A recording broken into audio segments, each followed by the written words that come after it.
Hello, আসসালামু আলাইকুম ওয়া রাহমাতুল্লাহি ওয়া বারাকাতু। কে বলতেছেন? হ্যালো। ওয়ালাইকুম আসসালাম ওয়া রাহমাতুল্লাহি ওয়া বারাকাতু। মা, আমি বঙ্গবন্ধু বলতেছি, তোর পিতা। কবর থেকে তোকে ফোন দিয়েছি তোর স্বপ্নের মধ্যে। আর ভুল কাজ করিস না মা, জনগণকে রায় দিয়ে দে। জনগণই সব দেশের সম্পদ। এ সম্পদ নষ্ট হলে তোরও জান যাবে রে মা, না হলে আমার সাথে থাকবি, বুঝলি? আরে বাবা, চুপ থাকো তো তুমি। তুমি প্রতিদিন এখন স্বপ্নে আসা শুরু করছো। স্বপ্নে থেকে ফোন দাও আর বিরক্ত করো, এগুলা বলিও না। তোমার মেয়ের সাথে লড়তে আসে এমন কোন বুকের পাটা আছে জনগণের? হ্যাঁ, তোমার শিক্ষা পাইছি না? তুমি যা করতে পারো না তা আমি করে দেখাচ্ছি। তোমার কি মনে হয় আমি খুব দুর্বল মনের মানুষ? কান্না করে মানুষকে হিপনোটাইজ করতেছি এখন। আরে একটা কথা বলি, মন দিয়ে শোন।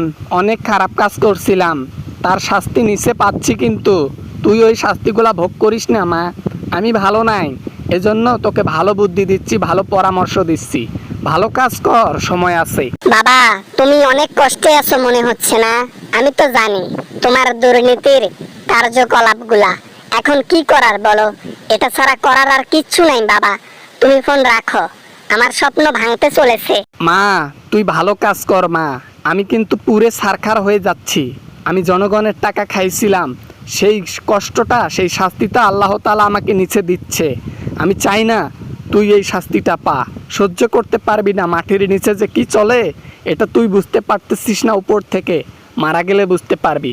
এখনো সময় আছে, ভালো হয়ে যা। দেশের মানুষকে ভালোবাস, দেশের মানুষের জন্য অনেক কিছু কর মা।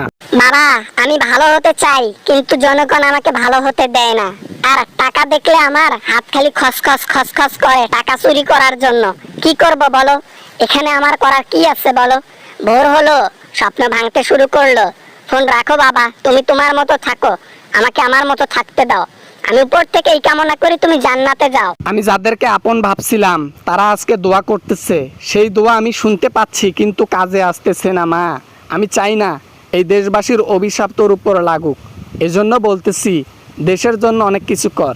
নামাজ পড়, ইসলামের আইন আন, ইসলামকে ভালোবাস। সব কিছু দেখবি ঠিক হয়ে যাবে। দেখবি উপরেও সুখ, নিচেও সুখ।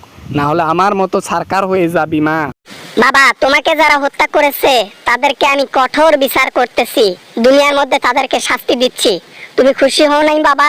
তুমি খুশি থাকো। আমি তাদেরকে এক একটাকে ধরে ধরে শাস্তি দিয়েছি, আরো কয়েকটা বাকি আছে। মারে, তোকে আর মনে হয় আমি আর বাঁচাতে পারলাম না। তোকে বুঝানোর পরও কাজ হচ্ছে না। ডেইলি তোকে আমি কবর থেকে ফোন দেই স্বপ্নের মধ্যে, অথচ তুই আমার কথা শুনিস না। আমাকে মারছে, আমার দোষে আমাকে মারছে, আমার কাজ আমাকে মারছে। আমি যা করেছি তা অন্যায়। আমি চাই না সেই অন্যায়গুলো তুই কর। আমি চাই তুই দেশের মানুষকে ভালোবাস। দেশকে এখন তুই ইসলামে পরিণত কর, ইসলামের আইন আন, ইসলামের শাসন আন, তাহলে দেখবি সুখ পাবি। রাখলাম মা।